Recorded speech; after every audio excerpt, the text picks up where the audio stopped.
C'est la dernière retouche avant le grand jour. À l'approche des fêtes de fin d'année, le temps semble s'accélérer dans les salons de coiffure et les ateliers de couture. Les journées s'allongent, les mains ne s'arrêtent presque plus. Entre clients pressés et professionnels déterminés à bien faire, chacun retient son souffle à l'approche du jour J. Dans cette édition, nous poussons les portes de salons de coiffure et des ateliers de couture pour raconter ces dernières heures intenses où l'on travaille sans relâche afin d'être prêt à célébrer. Les sapins sont rangés, les cadeaux ont été déballés. À Ouagadougou, l'heure est déjà aux préparatifs du nouvel an. Pour de nombreux habitants, ce moment marque une pause. On fait le bilan de l'année écoulée et l'on se projette vers l'avenir. Dans cette édition, Fadima Web TV est allée à la rencontre des Ouagalais. Ils partagent leurs résolutions, leurs envies et la manière dont ils souhaitent aborder 2026 entre projets personnels et vie familiale. Madame, Monsieur, bonsoir et bienvenue. Comme annoncé en titre, durant les préparatifs de fin d'année, les salons de coiffure et les ateliers de couture sont des passages obligés. Ces derniers jours, avant les célébrations, riment avec la fatigue, mais aussi avec une forte effervescence. Dans ce reportage croisé, immersion dans 2 salons de coiffure et un atelier de couture, où le pari reste le même pour tous. Être prêt pour les fêtes. Le reportage de Gloria Balo. Dans ce premier salon, l'ambiance est électrique. Les mains s'activent, les conversations se croisent. Ici, difficile de trouver une chaise libre. Depuis le matin, les clients se succèdent, les coiffeuses aussi. Tresses, mèches, chiens, chacune veut sa touche personnelle pour les fêtes. Les coiffeuses enchaînent les heures, les pauses sont rares, mais le sourire reste. Par jour, ça rentre, ça sort, on ne peut pas compter. Jeunes, âgés, les hommes, les femmes, tout. On fait les coupes dames, coupes poussage, coupes, les fixés, les tresses, tapis, chiens, un peu de tout. On peut dire que ça va. L'année passée, comme cette année aussi, ça va. Voilà, il y a un peu d'influence. Il y a l'influence en tout cas. À quelques rues de là, le second salon, tenu par le même propriétaire, affiche presque le même décor. Même affluence, même pression.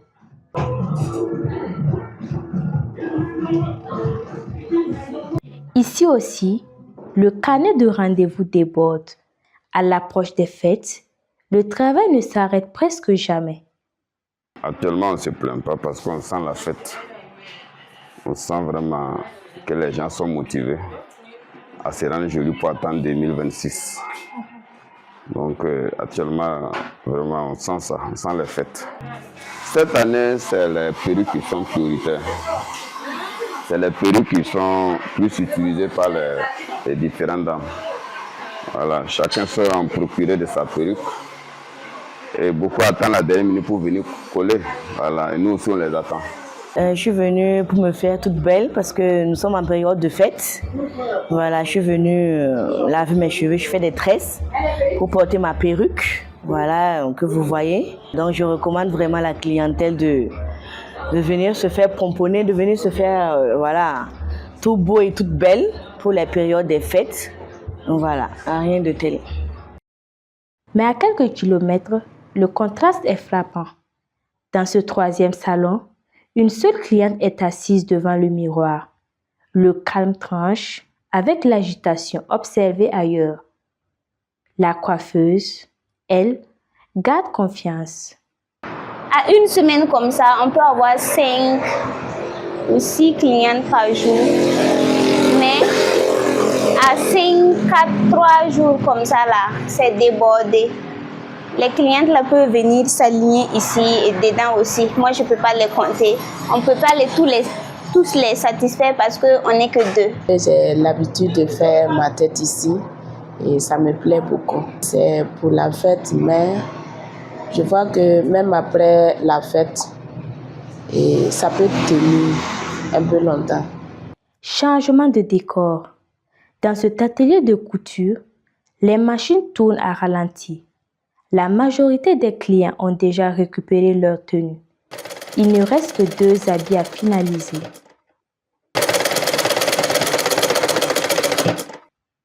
Moins de commandes de dernière minute, moins de pression. Une fin de saison plus calme que les années précédentes. Non, cette année, on n'a pas eu assez de clients. Cette année. Les gens disent qu'il n'y a pas d'argent. C'est ça. Les avantages des fêtes, c'est que les gens viennent, bon, genre, en groupe, quoi. C'est un moment donné qu'il y a assez de travail. Et puis, quand les gens viennent du coup prendre leurs habits aussi, bon, ça nous arrange, quoi. Salon de coiffure en pleine effervescence, atelier de couture plus tranquille, les préparatifs des fêtes ne se vivent pas au même rythme. Mais partout, une même volonté. Bien faire, satisfaire les clients et permettre à chacun de célébrer les fêtes avec élégance.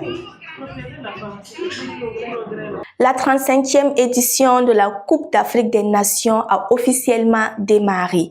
Le Burkina Faso est bien présent.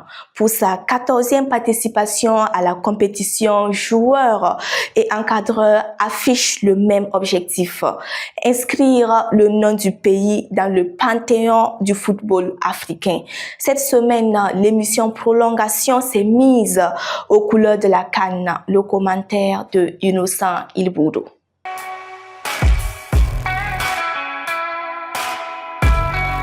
Après une entrée en matière réussie face à la Guinée équatoriale, conclue par une victoire arrachée de 2-1, le Burkina Faso regarde déjà vers la 2e journée. Un rendez-vous face à l'Algérie, un adversaire bien connu des étalons. Les 2 sélections se croisent régulièrement sur la scène africaine. L'historique des confrontations illustre cet équilibre. 19 matchs disputés, 7 victoires pour l'Algérie, 6 pour le Burkina Faso et 6 rencontres soldées par un match nul. Pour Nafongo Moussa Traoré, l'enjeu de cette rencontre sera surtout dans la gestion du match, la maîtrise des temps forts face à un adversaire expérimenté. Pour les qualifications de la Coupe du Monde 2014, c'était Burkina Faso, Algérie, aller-retour. La Coupe du Monde 2022, c'était Burkina Faso, Algérie, aller-retour. En Côte d'Ivoire, on les a joués. Là encore, on va les jouer. On est devenus de bons copains. Et je pense que c'est une équipe... Ils gagnent la CAN en 2019. C'est une grande équipe africaine. Et l'Algérie aujourd'hui, beaucoup donnent l'Algérie favorite de ce groupe. Mais oui, c'est vrai, sur le papier, l'Algérie est devant. Mais aujourd'hui, il y a 3 matchs nuls. 1-1, il y a 2-2 récemment. Et dernièrement en Côte d'Ivoire, le Burkina passe pas à côté.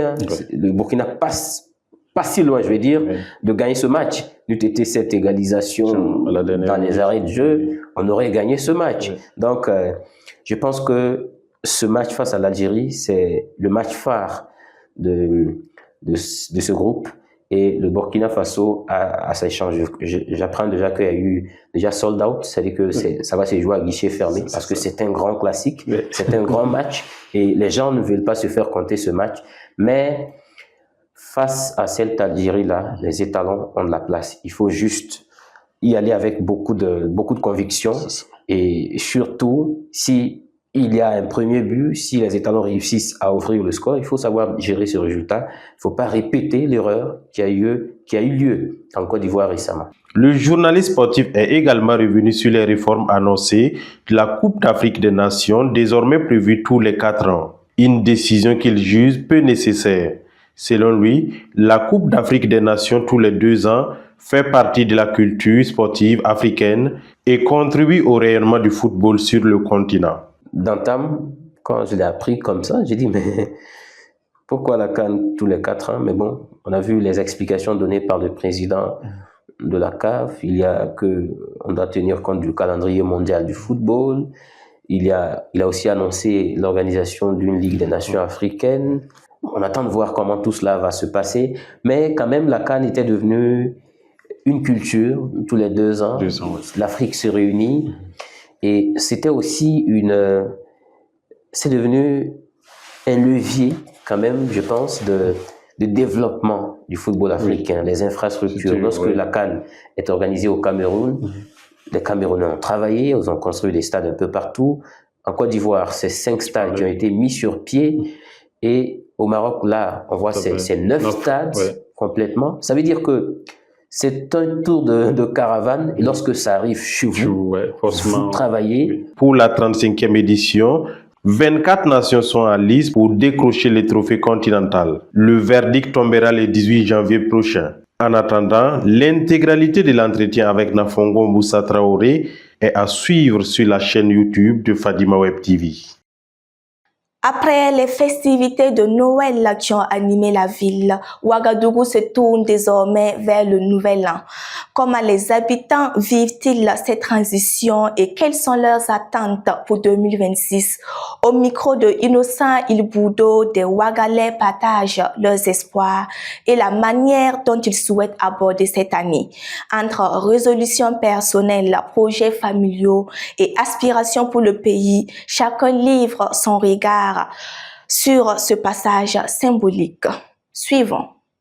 C'est-à-dire que d'abord nous allons remercier le bon Dieu parce que faire toute une année et rentrer dans une nouvelle année avec la santé, c'est vraiment une grâce. C'est d'abord de rendre grâce à Dieu.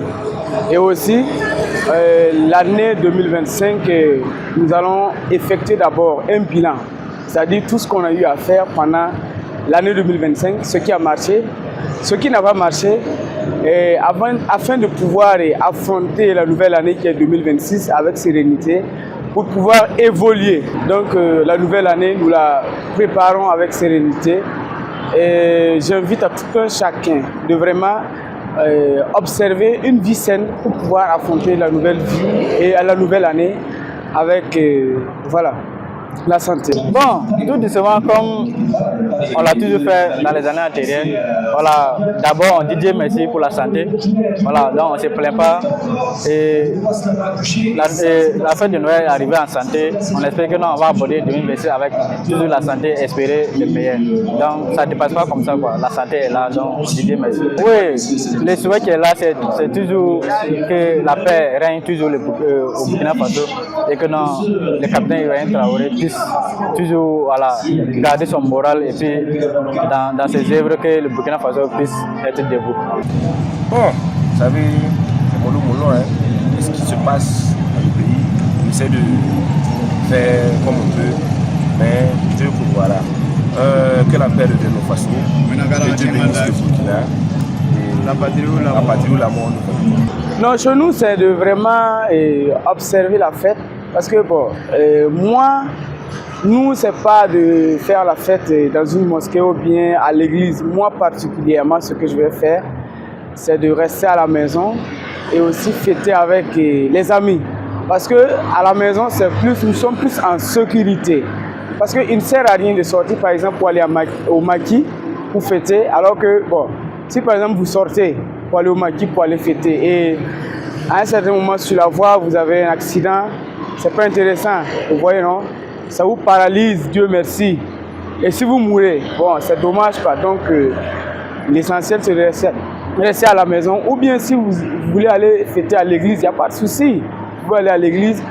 L'essentiel, c'est de, bien rentrer dans l'année avec la vie saine et aussi avec la santé. Et voilà qui referme cette édition. Merci de l'avoir suivi. Restez connectés sur Fadima Web.